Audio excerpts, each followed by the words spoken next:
आदाब दोस्तों, बहनों, भाइयों। आज का वीडियो जो है वो ख़ास तौर पर बरसग़ीर के मुसलमानों के लिए है। ये वीडियो ज़रा तवील होगा। हो सकता है आप लोग मेरी बात से इत्तेफाक न करें और हो सकता है बहुत सारे लोग मुझे गालियाँ दें, सलवात लिखे, जो कुछ भी हैं। जो मेरे दिल में बात है, जो मैं समझ रहा हूँ, मैं आपके पेश नज़र रख रहा हूँ। फिर आपकी मर्ज़ी है, आप इस पे अमल करें ना करें। हिंदुस्तान और बरसग़ीर के पूरब ले लीजिए आप, मुसलमान जो है आज बुरी तरह से पीछे जा रहे हैं। हिंदुस्तान में तो सबको पता है क्या हो रहा है। हर कोई मुसलमानों की जो इज़्ज़त थी, जो उनका दबदबा था, वो ख़त्म होता जा रहा है और हर कोई उन्हें कहीं भी पकड़ के पीट देता है, कहीं भी मार देता है, जो चाहे वो करता है। यही हाल पाकिस्तान में मुसलमान को मार रहे हैं आपस में, अफ़गानिस्तान में मुसलमान को मार रहे हैं। ये हाल पूरे खित्ते में फैला हुआ है। बल्कि मैं तो समझता हूँ कि पाकिस्तान में जितने मुसलमानों के हाथों मारे जाते हैं, इतने गैर मुसलमानों के हाथों में दूसरी जगह पर नहीं मारे जाते। खैर, ये एक सच हकीकत है, तल्ख है, लेकिन सच है। इससे आपको मानना पड़ेगा, आपको इससे बर्दाश्त करना पड़ेगा जो मैं आज कहने जा रहा हूँ। अगर आपको इससे इत्तेफाक ना हो तो आप अपनी मर्ज़ी, आप मुझे अपनी राय दे सकते हैं, लेकिन जो मैं कहने जा रहा हूँ उसे गौर से सुने और समझें। मुसलमान कौम जिस तरह उठी थी अरब के रेगिस्तानों से, बदू, अनपढ़, जाहिल, वो लोगों ने आधी दुनिया फतेह कर ली उस ज़माने में, सिर्फ इस वास्ते कि वो मुसलमान बने और एक कुरान शरीफ उनके पास थी और अल्लाह के रसूल सल्लल्लाहु अलैहि वसल्लम की हिदायत, उनकी बातें के ऊपर जो अमल करते थे वो, उसके ज़रिए वो उन्होंने आधी दुनिया ज़्यादा फतेह कर ली थी और उनका हर जगह दबदबा था, उनकी हर जगह इज़्ज़त थी। लेकिन वही कौम, लोग उस कौम के नाम से थरथराते थे, कांपते थे। लेकिन आज उसी कौम की यह हालत है कि हर कोई जब चाहे, जिस तरह चाहे, उसे बदनाम करता है, उसे गालियाँ देता है, उसे फटकारता है। उसकी वजह आपको पता है क्या है? एक ही वजह है उसकी। आप इसको देखें, समझें और कोशिश कीजिएगा, उस पर ध्यान दें। अगर इसको आप तब्दील कर सकते हैं अपने हाथ से, किसी भी तरह से, इनफरादी तौर पर, तो कर लीजिएगा, इसी में आपकी भलाई है। तो लेकिन अगर आपने ये नहीं किया तो याद रखिए, एक वक्त ऐसा आएगा कि आपका नाम और निशान तक मिट जाएगा, आपका नाम लेने वाला कोई नहीं होगा। तो उसकी सब में बड़ी वजह है तफरका। इस्लाम ने सब मुसलमानों को भाइयों की तरह रहना, एक साथ में मिलजुल कर रहना, कोई न छोटा, न कोई बड़ा, न ज़ात, न कोई मिलत। बिलाल हबशी एक ग़ुलाम काले हबशी थे जो कहीं दूसरे मुल्क से आए हुए थे, अरबस्तान में।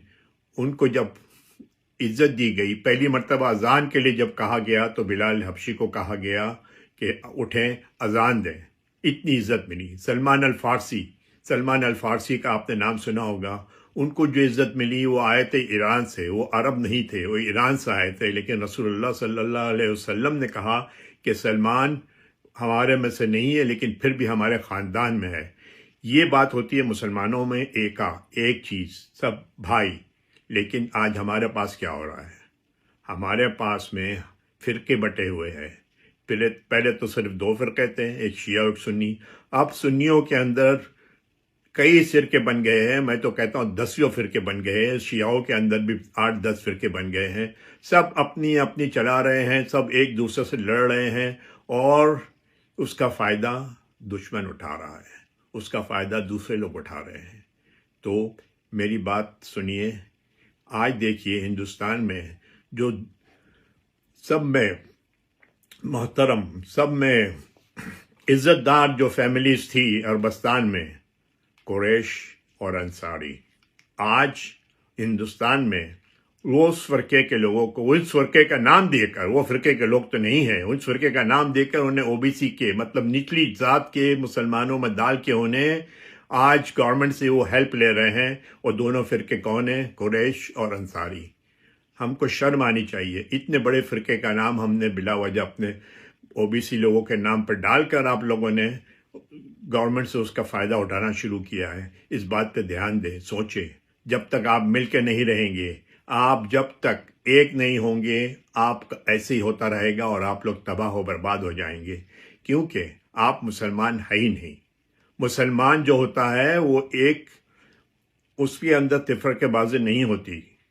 اس مسلمان کے اندر کبھی بھی کوئی ذات ملت نہیں ہوتی۔ ہمارے پاس میں تو آج کئی ذات بنے ہوئے ہیں، کوئی خان ہے، کوئی پٹھان ہے، کوئی پنجابی ہے، کوئی سندھی ہے، کوئی سید ہے، کوئی پتہ نہیں کیا ہے، ہزاروں لوگ ہیں، اور ایک دوسرے کو ہر کوئی نفرت سے دیکھتا ہے، سمجھتا ہے کہ میں سب میں بڑا، میں سب میں محترم، میری ذات سب میں اونچی ہے، اور ایک دوسرے کے ساتھ اپنی بیٹیاں نہیں دیتے ہیں۔ مسلمان کو بیٹی نہیں دیتا، کیونکہ وہ کہتا نہیں اس کی ذات چھوٹی ہے، میں تو فلاں فرقے سے ہوں، وہ فلاں فرقے سے ہے۔ اگر اسی طرح آپ لوگوں نے کرتے رہیں تو یاد رکھیے گا آپ لوگ تباہ و برباد ہو جائیں گے۔ آپ اپنے آپ کو مسلمان کہتے ہیں، آپ مسلمان نہیں ہیں، کسی بھی طور پر مسلمان نہیں ہے۔ مسلمان ہونے کا مطلب یہ نہیں ہے کہ آپ صرف قرآن شریف پڑھیں یا اللہ کے رسول یا اللہ پہ ایمان رکھ کے آپ صرف نماز پڑھیں۔ آپ اپنے اخلاق کو دیکھیں، اخلاق سے سب کچھ بنتا ہے۔ ایک قوم کی میں آپ کو مثال دیتا ہوں، ایک پارسی قوم ہے انڈیا کے اندر، چھوٹے پاکستان میں بھی ہے، چھوٹی سی قوم ہے، لیکن اس کا اخلاق، لوگوں کے ساتھ میں ان کا برتاؤ، آج ان کی کتنی عزت ہے۔ آج اس فرقے کی اتنی عزت ہے کہ آپ کو یقین نہیں آئے گا کہ کتنی عزت ہے ان کی، لیکن اب ہمارے اخلاق بھی اچھے نہیں ہیں۔ ہم ہمارے اپنے لوگوں کے ساتھ تو برے ہیں، دوسروں کے ساتھ بھی برے ہیں۔ ہمیں چاہیے لوگوں کے ساتھ مل جل کر برادرانہ طور پر رہیں، پیار محبت بانٹے لوگوں میں، اور جتنے بھی ہم برے کام کر رہے ہیں وہ سب کام چھوڑیں، فرقہ بندی ختم کریں، مل جل کے رہیں، اپنے ساتھ ہی نہیں دوسرے غیر مذہب کے لوگوں کے ساتھ بھی مل جل کے رہیں، ان سے پیار محبت سے ملیں، ان کے ساتھ میں ان کے جو دین اور مذہب ان کا جو ہے اس کا احترام کریں۔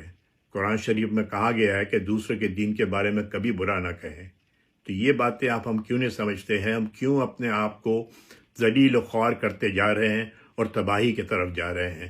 میری یہ بات آپ لوگوں کو شاید برا لگے، میں آپ لوگوں کو کہہ رہا ہوں کہ ہم مسلمان ہے ہی نہیں، تو یہ بالکل حقیقت ہے۔ آپ اس کو پڑھ کے دیکھیں، آپ حدیثیں پڑھیں، قرآن شریف پڑھیں، آپ کو پتہ چل جائے گا کہ میں سچ کہہ رہا ہوں کہ جھوٹ کہہ رہا ہوں۔ آپ ذرا اس بات پر دھیان رکھیں، فرقہ بندی چھوڑیں، آپس میں مل جل کر رہیں، اپنے ساتھ، اپنے لوگوں کے ساتھ، دوسروں کے ساتھ، غیر مذہب کے لوگوں کے ساتھ۔ آپ اس دنیا میں آئے ہیں، دنیا میں رنگ برنگ کے لوگ ہیں، سینکڑوں قسم کے فرقے ہیں، جماعتیں ہیں، مذہب ہے، یہ سب اللہ نے بنایا ہے۔ اگر اللہ چاہتا تو سب کو ایک جیسا بناتا، لیکن اس نے نہیں بنایا۔ اس کی وجہ یہی ہے کہ وہ ہمارا امتحان لینا چاہتا ہے کہ ہم لوگوں کے ساتھ میں کیسے رہتے ہیں اور کیسے برتاؤ کرتے ہیں۔ تو میری بات آپ کو تھوڑی تلخ لگے گی، بری لگی ہوگی، لیکن میرے دل میں جو بات تھی میں نے آپ کو کہہ دیا ہے، باقی آپ کی مرضی۔